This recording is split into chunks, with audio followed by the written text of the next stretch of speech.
Hello students, आप सभी का हमारे यूट्यूब चैनल में हार्दिक स्वागत है। आज के इस वीडियो में बात करने वाले हैं Kota university MA, MSc, MCom और बीएड के फर्स्ट सेमेस्टर के और थर्ड सेमेस्टर के टाइम टेबल कब तक जारी हो सकते हैं, एडमिट कार्ड कब तक आ सकता है और एग्ज़ाम कब से स्टार्ट हो सकती है, उसी से रिलेटेड जानकारी आपको इस वीडियो में मिलने वाली है।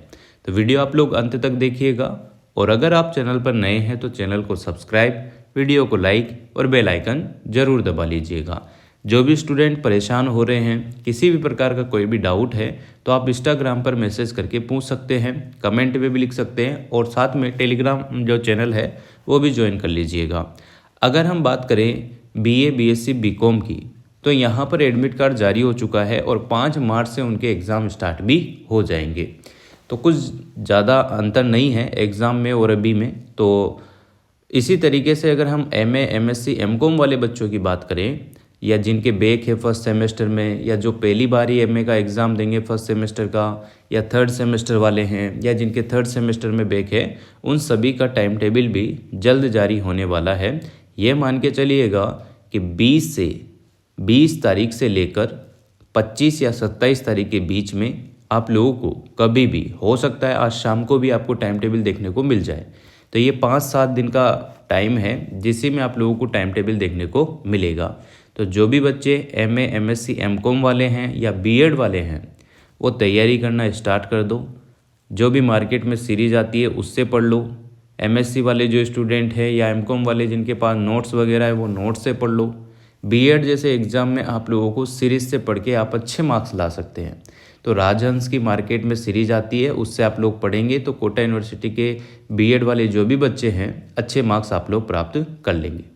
तो बीएड में भी फर्स्ट और third semester, MA, MSc, MCom में भी फर्स्ट और थर्ड सेमेस्टर के टाइम टेबल जल्द जारी हो जाएंगे। एडमिट कार्ड जो आपके एग्ज़ाम की डेट रहेगी, मान लो यहाँ पर ये बीए का सेमेस्टर फर्स्ट का टाइम टेबल आपको देखने को मिल रहा है, तो इसमें 5 तारीख लिखा हुआ है, तो ये मान के चलो कि 1 या 2 मार्च के आसपास इनों के जो है एडमिट कार्ड जारी हो जाएंगे। तो उसी तरीके से आपके भी एग्ज़ाम होंगे, टाइम टेबल भी आएगा, तो टाइम टेबल से ही आपको अच्छे से जानकारी मिल पाएगी। ये मान के चलो 5-7 दिन में आपका टाइम टेबल जारी हो जाएगा।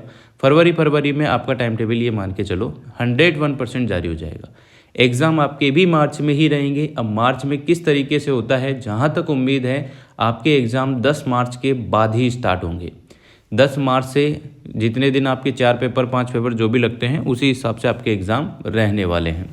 और जो एडमिट कार्ड रहेगा वो एग्ज़ाम के, जैसे मान लो 15 तारीख को आपका 15 को तो नहीं होगा, 15 को संडे है, 16 तारीख को मान लो आपका एग्ज़ाम है। 16 से पहले ही आप लोगों को जो है 13-14 के आसपास जो है, या 12-10 के आसपास एडमिट कार्ड देखने को, यानी कि 4-5 दिन पहले एडमिट कार्ड जारी हो जाते हैं।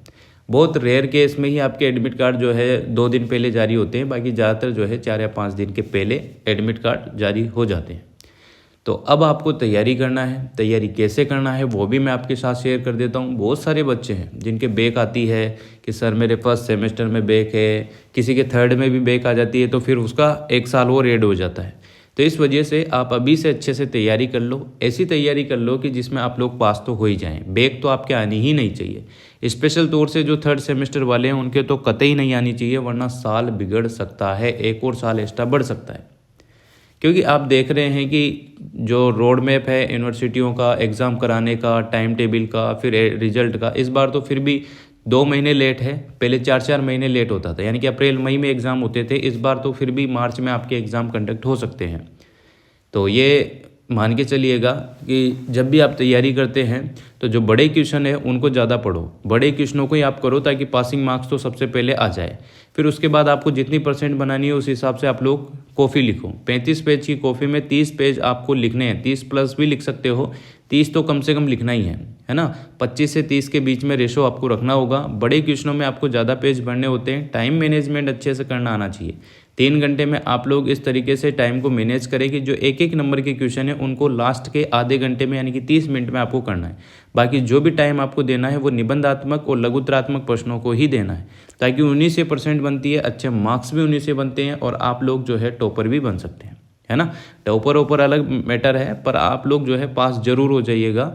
मिड टर्म असाइनमेंट की फाइल जिसने भी जमा नहीं कराई है तो अभी भी टाइम है आपके पास, जमा करा दो या कॉलेज में जाकर संपर्क कर लो, वरना बाद में जब रिजल्ट आता है तो आपके डबल ए लिखा हुआ शो होगा, तो काफ़ी दिक्कत आपको हो सकती है।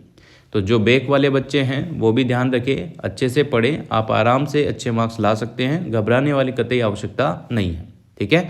और रही बात क्वेश्चन कैसे करने हैं, तो निबंधात्मक पहले कीजिएगा, फिर लघुत्तरात्मक, फिर अति लघुत्तरात्मक। इस सीक्वेंस में आपको करना है। क्वेश्चन नंबर आप अच्छे से डालिएगा, जब भी कॉपी में लिखते हैं तो एक ही पेन का यूज करें, ब्लू पेन का।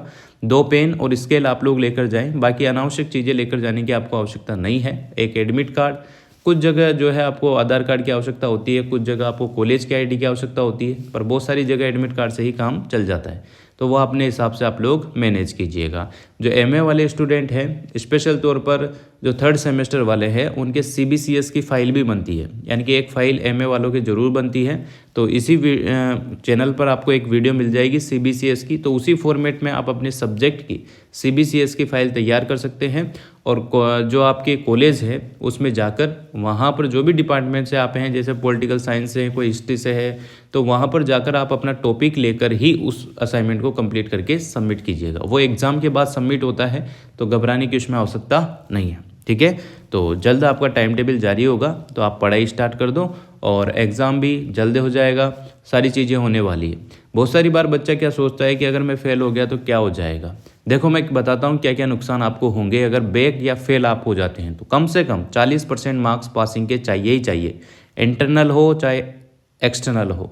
आपको ये भी पता होगा कि असाइनमेंट मिड टर्म के जो मार्क्स है कॉलेज वाले नहीं देते हैं, आपको यूनिवर्सिटी के थ्रू ही वो मार्क्स मिलते हैं, तो वहाँ पर भी आपको फेल कर दिया जाता है बहुत सारी बार, तो वो आपको ध्यान रखना होगा। 40% मार्क्स आपको चाहिए रिटर्न एग्ज़ाम जो आपके एक्सटर्नल होता है, और इंटरनल जो आपके कॉलेज के थ्रू जो एग्ज़ाम मतलब मार्क्स भेजते थे, अब यूनिवर्सिटी आपको देती है, तो उसमें भी 40% होना चाहिए। बहुत सारी बार बच्चों की जब बैक आ जाती है तो वो सोचते हैं क्या होगा, उसके नुकसान मैं आपको बता देता हूँ क्या होगा। एक तो आपकी जो फीस रहेगी, जिस भी पेपर में आपके बैक है वो फीस आपकी वही लगेगी, जैसे अभी आपके 4000 पे चालान कटा था फर्स्ट सेमेस्टर में। अब मान लो आपके बैक आ गई, तो अगली बार जब आप 3rd सेमेस्टर के साथ एग्ज़ाम देंगे तो आपको वही 4000 3000 पे कुछ देना होगा, तो एक तो दुगनी फीस हो गई। साथ में आपके 3rd सेमेस्टर का, फर्स्ट सेमेस्टर में अगर आपके 4 पेपर होते हैं तो 2 में अगर आप पास है, 2 में फेल है तो कोई दिक्कत नहीं है, या बैक है तो भी कोई दिक्कत नहीं है। अगर आप 2nd सेमेस्टर का एग्ज़ाम भी आगे देंगे, 2 में पास है और 2 में बैक या फेल है तो भी कोई दिक्कत नहीं है, आप 3rd सेमेस्टर का एग्ज़ाम दे सकते हैं। पर अगर मान लो आपके फर्स्ट सेमेस्टर में 3 में बैक है, रिवलेशन आपने करा लिया तब भी नहीं निकले, 3 में अगर बैक आती है और एक पेपर में आप पास हैं, इसी तरीके से 2nd सेमेस्टर में भी 3 पेपर में बैक है और एक पेपर में आप पास हैं, तो आप 3rd सेमेस्टर में नहीं बैठ पाएंगे। फिर आपको 1st और 2nd सेमेस्टर के एग्ज़ाम ही कवर करने होंगे, फिर 1 साल का गैप लगता रहेगा और आपको फिर बाद में जो है 3rd और 4th सेमेस्टर के एग्ज़ाम देने होंगे, ठीक है ना। तो बहुत सारे नुकसान हैं। फिर बीच में आप लोग जैसे कम मार्क्स दिए आपको यूनिवर्सिटी ने, या आपने कम लिखा है ना, तो आपको कम मार्क्स मिले, तो आप रिवोल्यूशन का फॉर्म अप्लाई करेंगे। जब रिवोल्यूशन का फॉर्म अप्लाई करेंगे तो वही 350-400 रुपये कुछ लग जाएंगे आपके एक पेपर के। अगर 2 में बैक होगी तो दुगना कर लो, है ना। तो इस तरीके से आपके पैसा ही पैसा जाएगा। तो इस वजह से मैं आपसे कह रहा हूँ अभी से अच्छे से पढ़ लो, कॉफ़ी अच्छे से लिख कर आना, काटा पीसी मत करना, टॉपिक बना कर लिखना, ऐसा लगना चाहिए कि एग्ज़ाम की कॉफ़ी नहीं, आपने नोट्स टाइप लिखा है, कोई काटा पीसी नहीं है, साफ़ सुथरे हैं, क्वेश्चन नंबर अच्छा है, आंसर नंबर अच्छा है। पे स्केल से आप लोग बीच बीच में हाईलाइट करते रहे, अंडरलाइन करते रहे, तो काफ़ी सुंदर आपकी कॉफ़ी लगेगी और एग्जामिनर आपको खुश होकर 2-5 नंबर ज़्यादा ही देगा, कम नहीं देगा। तो इस तरीके से आपको लिखना है, सारी चीज़ मैंने बता दी है। जल्द आप लोगों का जो बहुत सारों का रिवोल्यूशन का रिजल्ट अगर पेंडिंग हो 2nd सेमेस्टर का, तो वो देख लेना, जल्द आ जाएगा। वीडियो अगर आपको अच्छी लगी हो तो like, comment, share and subscribe. Thanks for watching.